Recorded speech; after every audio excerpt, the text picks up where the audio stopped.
क्या किन सबूतों के आधार पर आप आज की ये जो महत्वपूर्ण प्रेस कॉन्फ्रेंस है, ये बड़ा गंभीर मुद्दा है।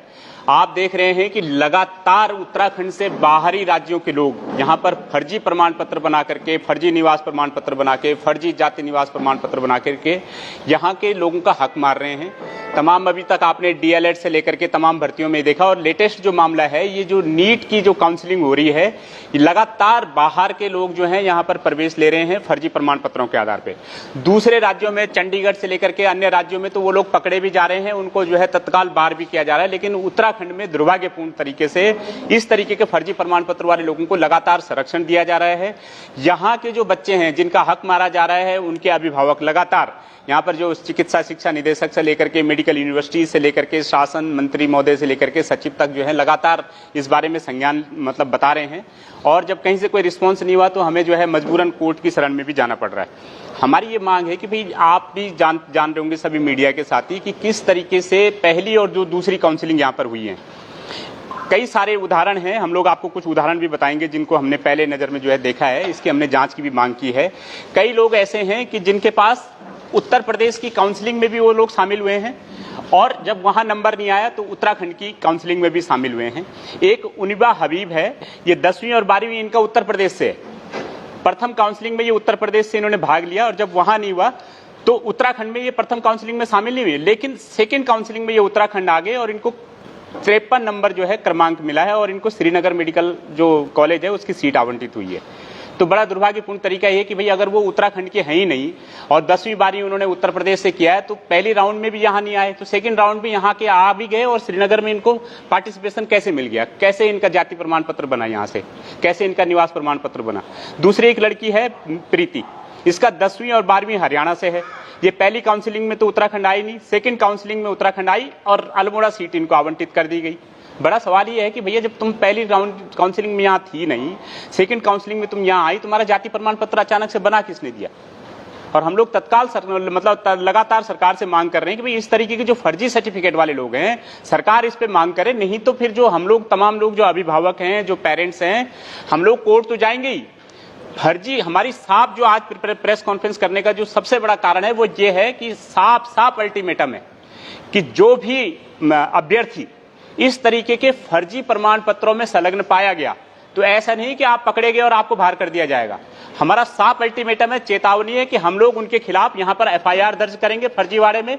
467, 468, 471, 472 और 120 बी में उनके जो पेरेंट्स हैं, क्योंकि वो नाबालिग बच्चे भी हैं कई सारे, उनके जो पेरेंट्स हैं उनको भी इसमें पार्टी बनाएंगे और उनके खिलाफ भी कार्रवाई करेंगे जो इस तरीके के फर्जीवाड़ा कर रहे हैं। और दूसरा, जो भी अधिकारी इस फर्जी प्रमाण पत्र बनाने में संलग्न पाया जाएगा, चाहे वो पटवारी हो, चाहे तहसीलदार हो, चाहे एसडीएम हो, आपके सम्मानित और जिम्मेदार मीडिया के माध्यम से ये साफ उनको चेतावनी है कि उनको हम लोग सुप्रीम कोर्ट तक नहीं छोड़ेंगे।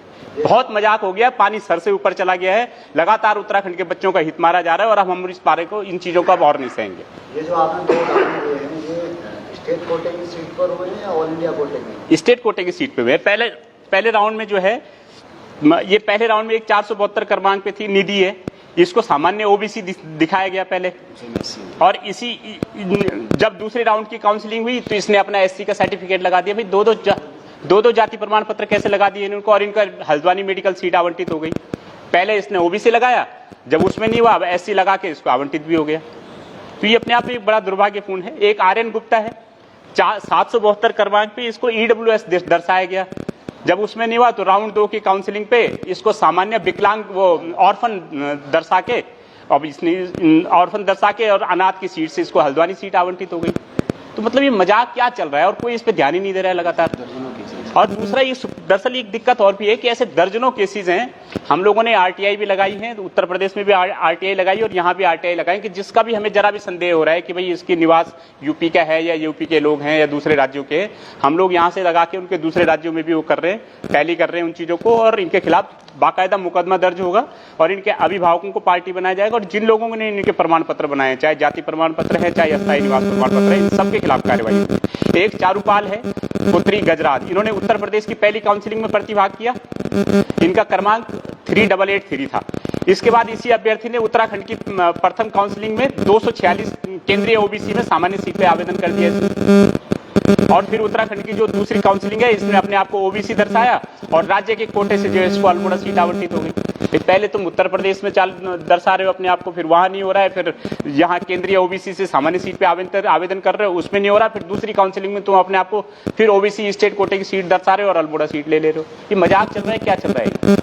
ये उत्तराखंड के बच्चों के साथ सीधा सीधा ये दुर्भाग्यपूर्ण तरीके से ये मतलब ये छलावा है और इसको सीधा सीधा लापरवाही कह लीजिए या संरक्षण कह लीजिए। उत्तराखंड सरकार से हमारी मांग है कि आप इस पे कार्रवाई करिए और अगर उत्तराखंड के बच्चों का हक मारा गया, तीसरे काउंसिलिंग से पहले ये लोग बाहर नहीं हुए, तो फिर हम इनको किसी को कहीं का नहीं छोड़ेंगे, चाहे वो कोई अभ्यर्थी हो, चाहे उसके पेरेंट्स हो, चाहे वो तहसीलदार हो, पटवारी हो या एसडीएम हो।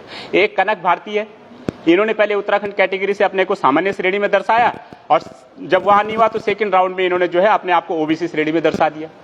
जबकि साफ साफ नियम है कि भैया जब आप पहले फॉर्म भरते हो उसमें आपने जो अपने आप को दर्शा दिया, आप सामान्य हो, विकलांग हो, ऑर्फन हो, कुछ भी हो, उसके बाद आप उसकी कैटेगरी नहीं चेंज कर सकते।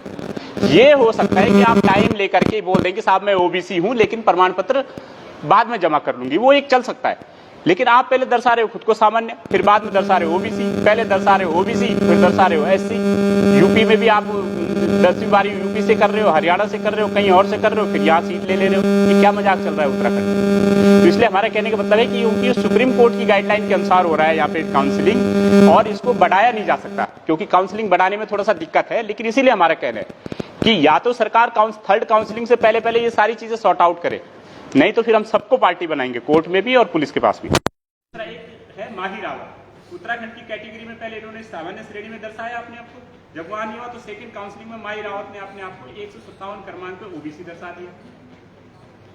मजाक चल रहा है।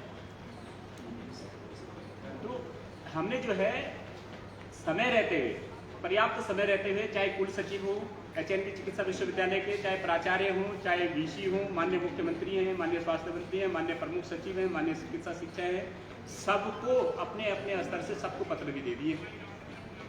48 घंटे के अंतर्गत हमने 48 घंटे की जो समय अवधि होती है इसके अंतर्गत हमने और आरटीआई भी लगाई है। और जितने लोग इस तरीके से, मतलब ये आपके माध्यम से आज प्रेस करने का सबसे बड़ा कारण यह है कि अगर सरकार तीसरी काउंसलिंग से पहले इनको बाहर नहीं करती तो हमने सरकार को पूरा टाइम दे दिया है। उसके बाद चाहे सरकारी अधिकारी हो, जो भी जिम्मेदार लोग होंगे, चाहे ये सारे अभ्यर्थी हो, या तो ये चुपचाप सीट छोड़ करके निकल जाए। साफ चेतावनी है आपके माध्यम से, या तो जितने भी फर्जी डॉक्यूमेंट लेकर के यहाँ पे काउंसलिंग में आए हैं पहले राउंड में, दूसरी राउंड में, ये चुपचाप सीट से छोड़ करके निकल जाए यहाँ से, या फिर अगर उत्तराखंड के बच्चों का अहित हुआ, तीसरी काउंसलिंग से पहले ये लोग बाहर नहीं हुए और उत्तराखंड के बच्चे यहाँ रह गए प्रवेश लेने से, हम लोग साफ चेतावनी देते हैं कि उनको हम लोग कहीं का नहीं छोड़ेंगे। सुप्रीम कोर्ट तक ये लड़ाई लड़ी जाएगी और बाकायदा फर्जीवाड़ा का मुकदमा दर्ज करके, ये नहीं कि आप पकड़े जाओगे तो आपको सिंपली बाहर कर दिया जाएगा, दीवार करवा दिया जाएगा पिछले 5-10 साल के लिए। और दूसरा, जो इनके अभिभावक है वो भी इसमें संलिप्त है और जो अधिकारी जितने जिस भी लेवल का अधिकारी पाया जाएगा उन सबको यहाँ पे पार्टी बनाते हुए उन सबके खिलाफ कार्रवाई की जाएगी। और ईडब्ल्यूएस के ऐसे बहुत सारे मैटर है कि सामान्य में नहीं हुआ तो दूसरी काउंसलिंग में अपने आप को ईडब्ल्यूएस दर्शाती है। जाति प्रमाण पत्र बनाना ओबीसी से लेके एससी से लेके ऐसे मजाक होगी।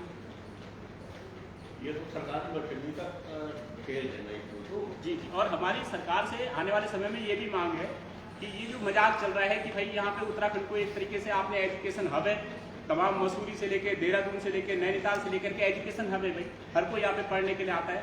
अब आपने पूरे मतलब भारत के जितने भी अपराधी से लेकर के सेलिब्रिटी से लेकर के कोई भी व्यक्ति अपने बच्चों को चुपचाप यहाँ पढ़ा रहा है। जिन लोगों ने ये राज्य बनाया, जो लोग यहाँ के लिए बड़े खतरे, फिर वो लोग रह जाते हैं। ये क्या मजाक है? ठीक है, हमने कह दिया कि या तो आप शुरू से लेकर यहाँ पढ़े हो तो भी आपका एक तरीके से अधिकार बनता है कि आप यहाँ की परीक्षाओं में शामिल हों। लेकिन जो लोग सिर्फ और सिर्फ 10वीं और 12वीं करते हैं, यहाँ से 10वीं 12वीं करने के लिए यहाँ आते हैं क्योंकि ये सेफ सीट है, उत्तराखंड सॉफ्ट राज्य है, यहाँ के लोग थोड़ा सा पिछड़े हुए हैं, दुर्गम भौगोलिक परिस्थितियों वाला राज्य है, तो वहाँ के लोग क्या करते हैं, केवल 10वीं 12वीं करने के लिए यहाँ आते हैं और फिर यहाँ की नौकरियों में जो है वो लोग पार्टिसिपेट करने के उत्तराधिकारी वो अधिकारी हो जाते हैं। तो हमारी सरकार से ये भी मांग है कि जो बच्चा प्राइमरी से लेकर के लगातार यहाँ पढ़ रहा है उसको तो एक बार को चल भी जाएगा तो यहाँ पार्टिसिपेट कर सकता है, लेकिन जो सिर्फ और सिर्फ 10वीं 12वीं यहाँ से करता है उसका ये जो नियम है कि 10वीं 12वीं जो करेगा यहाँ से वो पार्टिसिपेट कर सकता है, इस नियम को वापस लिया जाए। ये भी मुझे आपके सम्मानित चैनल्स के माध्यम से, सम्मानित मीडिया के माध्यम से सरकार से ही मांग है।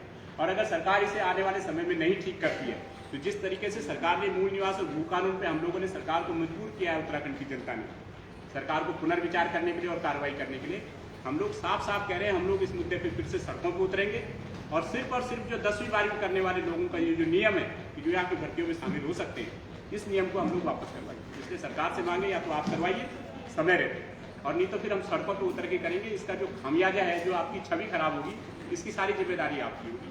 और दूसरा, हमने आपको ये पहले बता चुके हैं कि जो भी ये फर्जीवाड़े हैं, थर्ड काउंसलिंग से पहले वापस आ जाए, चले जाए यहाँ से छोड़ के उत्तराखंड। उत्तराखंड कोई खाला का घर नहीं है कि आप जो मर्जी बना करके यहाँ पे आ जाओ, जैसा मर्जी वैसा प्रमाण पत्र बनाओ, जो मर्जी करो और आपको कोई पकड़ेगा नहीं, और पकड़ेंगे तो आपको सिंपली बाहर कर दिया जाए, सिंपली डिबार कर दिया जाए। ऐसा इस बार नहीं होने वाला। हम लोग इन फर्जी प्रमाण पत्रों के आधार पर कूट रचना की मुकदमा दर्ज करवाएंगे और छोड़ेंगे नहीं किसी को सुप्रीम कोर्ट का, चाहे अधिकारी हो चाहे। ठीक है, सिमल जी एक सवाल है, ये फर्जी प्रमाण पत्र सिर्फ इन्हीं सीटों के लिए इस्तेमाल किए जा रहे हैं, ये तो जरूरी नहीं है, लेकिन जो जिस तरह ये फर्जी प्रमाण पत्र बनाए जा रहे हैं उस पर क्या रोक, कैसे रोक लगेगी? इस पे जब तक यहाँ पे 2-4 SDM बर्खास्त नहीं हुए, 2-4 तहसीलदार जेल नहीं गए, 3-4 पटवारियों को टांगा नहीं गया, तब तक मुझे नहीं लगता है कि यहाँ पे संरक्षण, क्योंकि इनको संरक्षण कौन दे रहे हैं? वोट बैंक के लालच में यही के नेता दे रहे हैं, उन्हीं को हमारी जनता वोट दे रही है।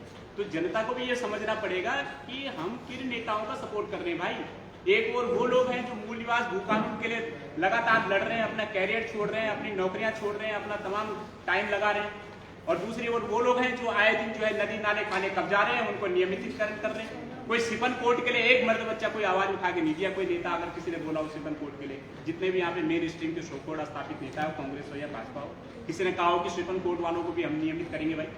अरे वो मसूरी के हैं, पहाड़ के लोग हैं, उत्तराखंड के मूल निवासी, उनके लिए किसी की जुबान नहीं खुलती। और नदी नाले खाने कब्जाने वालों को जो है हर कोई बोल रहा है इनको नियमित करो, क्योंकि वो वोट बैंक है आपका, क्योंकि हजारों लाखों की संख्या में उनको पता, आपको पता है कि एक दिन जाना है वहाँ पे, दाल रोटी सब्जी चावल ये पकड़ाना है, पैसे बांटने हैं, दारू बांटनी है और वोट आपका हो जाए। ये क्या मजाक चल रहा है? जनता को भी इस बात के लिए आगे आना होगा। और दूसरा, हम लोग भी इस बात की साफ वो कर रहे हैं कि चाहे DLED की भर्तियां रही हों, चाहे नर्सिंग की भर्तियां रही हों, अवैध प्रमाण पत्र, फर्जी निवास प्रमाण पत्र बनाने वालों की बाढ़ आ रही है। यहाँ तक कि जो सहारनपुर से लेकर के दूसरी जगहों के जो लोग हैं, फर्जी जाति प्रमाण पत्र बना के यहाँ विधायक हो गए। आपस में कभी विधायकों की गैंगवार होती है तब निकल के सामने आता है कि अच्छा ऐसे मामला है, बाद में उनका टाइप हो जाता है, पार्टी वाले बिठा के उनकी बात कर लेते हैं, उनका मामला सॉर्ट आउट हो जाता है। ये चल क्या रहा है? ये सरकार चल रही है, गैंग चल रही है, चाहे कोई भी सरकारें रही हो। इन 20, 25, 24 सालों में हमारी साफ साफ निवेदन है सारी सरकारों से, सारी सरकारों के नेताओं से कि भाई ये फर्जीवाड़े पे रोक लगनी चाहिए, सबको एक साथ उठ के इस पे आगे आना चाहिए। अगर इस तरीके से फर्जी निवास प्रमाण पत्र, फर्जी जाति प्रमाण पत्र बनते रहेंगे और उत्तराखंड के जो एक्चुअल लोग हैं, जो बच्चे बेचारे एक्चुअल प्रैक्टिस कर रहे हैं, एक्चुअल में काम कर रहे हैं, उनका हक अगर इसी तरीके से मारा जाएगा तो ये अलग राज्य बनाने का जो औचित्य है ये कुछ नहीं है, ये फेलियर स्टेट है और हम लोग ये होने नहीं। ठीक है सर, मेडिकल यूनिवर्सिटी में आप लोगों को